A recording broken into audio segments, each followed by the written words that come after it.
A senior Hamas official says the remaining 48 Israeli hostages will be released tomorrow before the 72-hour deadline expires at midday. To this point, the ceasefire does appear to be holding, though there is much we still don't know about how these coming 24 hours will unfold. In Gaza, Hamas is deploying around 7,000 members of its security forces to reassert control over those areas the Israeli troops have left, which of course begs further questions about their readiness to disarm and to relinquish power. Let me show you then some of the pictures from Gaza. We're looking here at the live shot from Khan Yunis in the south of the Strip, where for the past couple of hours we have been seeing aid trucks passing through.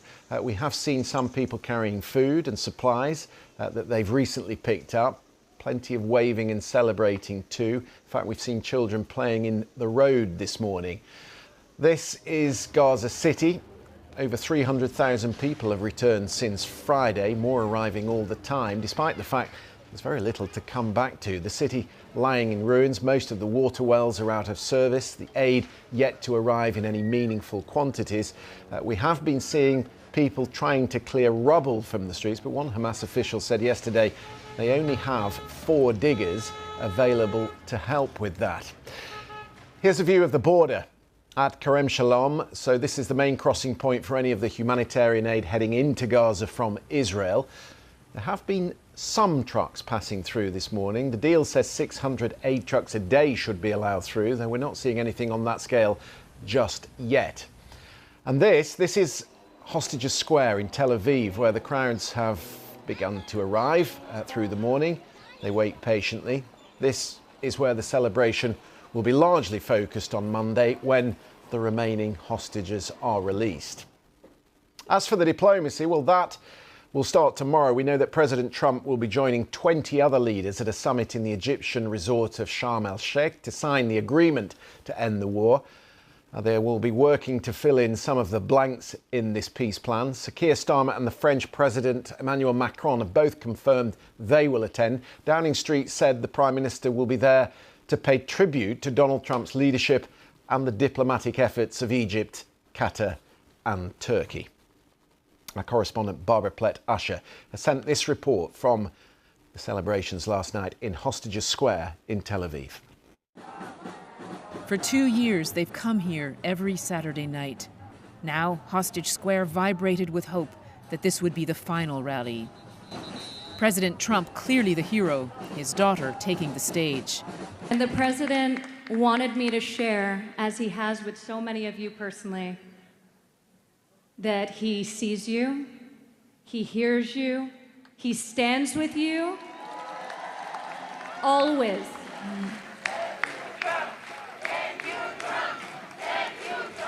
Trump's envoy, Steve Witkoff, tried to give the Israeli Prime Minister some credit for the deal.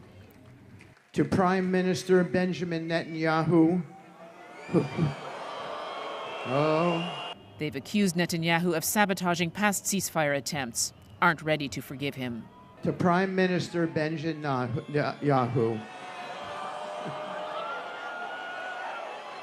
Mr. Trump's son-in-law, Jared Kushner, acknowledging the pain on the other side. And also to see the suffering end for the people in Gaza, who, for most of them, were experiencing this through no fault of their own, other than being born into a situation that was horrific. This feels like the climax of what's become a movement to bring them home. And with President Trump's envoy here and his family getting all of the credit for sealing the deal, promising them that they would not only see their loved ones, but also get a lasting peace. In Gaza, the bombing has stopped. But the Israelis created a wasteland. You can't call it peace, not yet.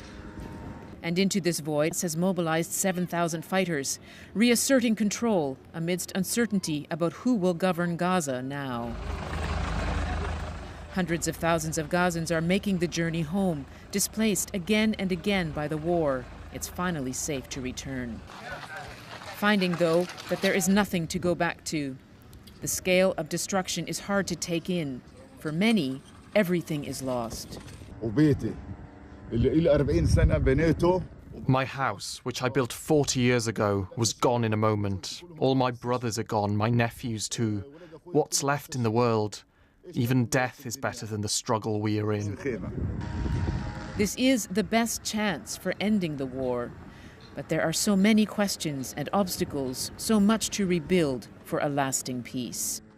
Barbara Platt-Usher, BBC News, Tel Aviv. Well, as you will have seen in Barbara's report there were boos from the crowd in Tel Aviv when Steve Witkoff mentioned the name of the Israeli Prime Minister. But here's a section of the speech in which he praised the resilience of the hostages and the families. From the depths of our hearts, we honor the families of the hostages.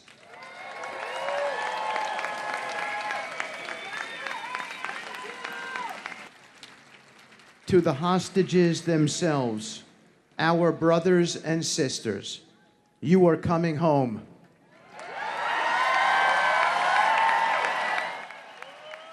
Steve Witkoff in Hostages Square last night. Let's bring in Middle East correspondent Yolande Knell, who is in Jerusalem for us. We'll continue to flick through these live pictures, Yolande, as we talk to you. I get the feeling from the scene last night in Hostages Square and in Gaza this morning, there's an uneasy calm at the moment. People are daring to hope, but there's a very delicate timeline yet to unfold.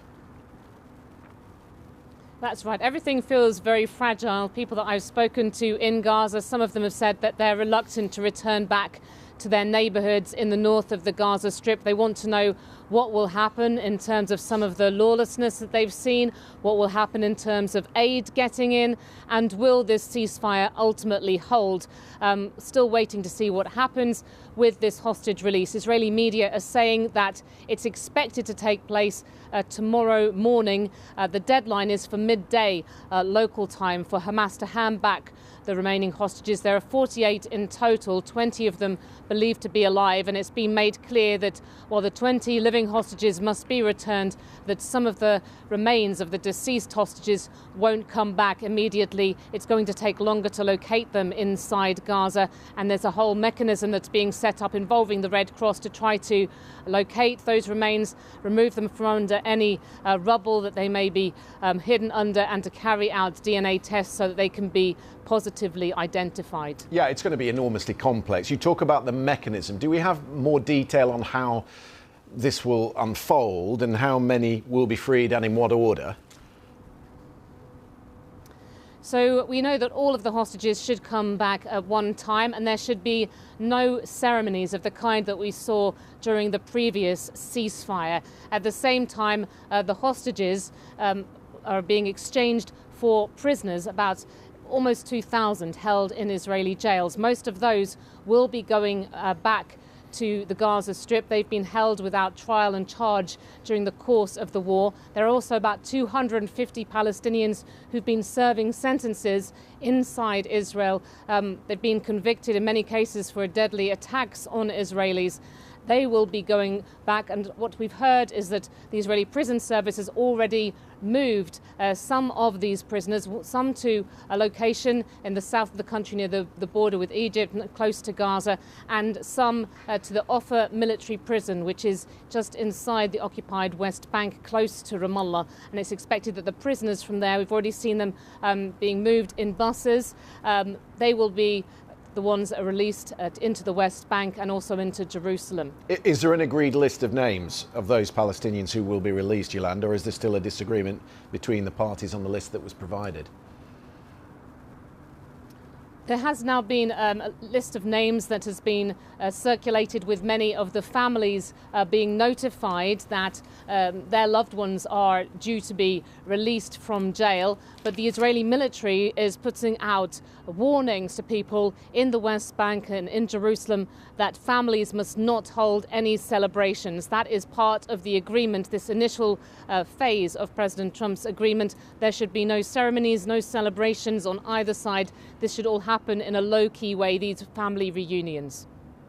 The Defence Minister, Israel Katz, has been speaking this morning, Yolande. He's instructed the IDF to prepare to demolish all of Hamas's tunnels once the hostages have been released. That obviously is not part of what is on paper in this 20-point plan. Could that cause some tension, do you think?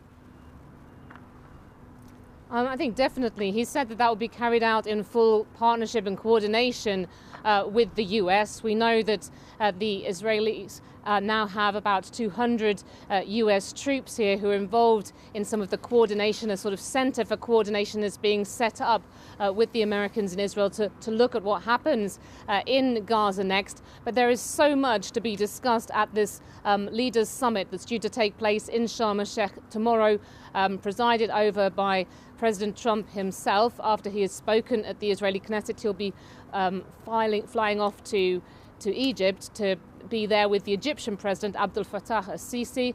We're expecting Sir Keir Starmer to be there, and the leaders of about 20 different countries looking at what are the next steps, because so much is unclear about exactly even what is in this ceasefire agreement and what happens next. And that will really worry people, the idea that Israel wants to carry out these large detonations inside Gaza, saying it's planning to get rid of the remaining tunnels there. Of course, Israeli forces do control still just over half of the territory in the Gaza Strip. And, you know, we have heard even in recent days sort of like loud explosions with the Israeli military saying that either acting defensively or that they have been attacking Hamas infrastructure.